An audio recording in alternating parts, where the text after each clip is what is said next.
Bawang putih, daging ayam ras, dan tarif angkutan udara memberi andil terhadap inflasi di Kota Denpasar pada bulan Mei 2017.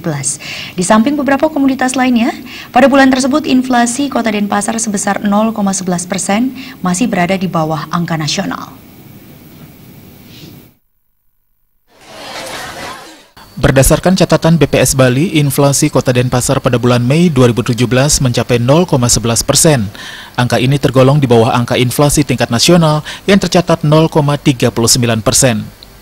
Sementara itu, indeks harga konsumen menunjukkan angka 125,58. Kepala BPS Bali Adi Nugroho mengatakan, inflasi ini dipicu oleh peningkatan harga yang ditunjukkan oleh naiknya indeks harga pada 3 kelompok pengeluaran, yakni kelompok makanan jadi, minuman, rokok dan tembakau, kelompok transport, komunikasi, dan jasa keuangan, serta kelompok perumahan, air, listrik, gas, dan bahan bakar. Sedangkan yang mengalami penurunan indeks atau deflasi, yakni kelompok bahan makanan, kelompok sandang, kelompok pendidikan, rekreasi dan olahraga, serta kelompok kesehatan.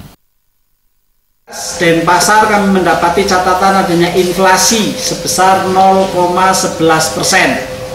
Sementara Singaraja inflasi yang kami dapatkan adalah 0,37%. Mengalami perbedaan dan itu adalah hal yang lumrah, menandakan adanya perbedaan pola konsumsi masyarakat Denpasar dan Singaraja dalam memenuhi kebutuhan sehari-harinya, baik makanan dan non-makanan.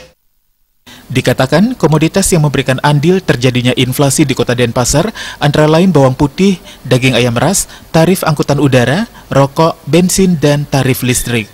Tingkat inflasi tahun kalender tercatat 2,01% dan tahun ke tahun mencapai 4,47%. Darmawan Bali TV.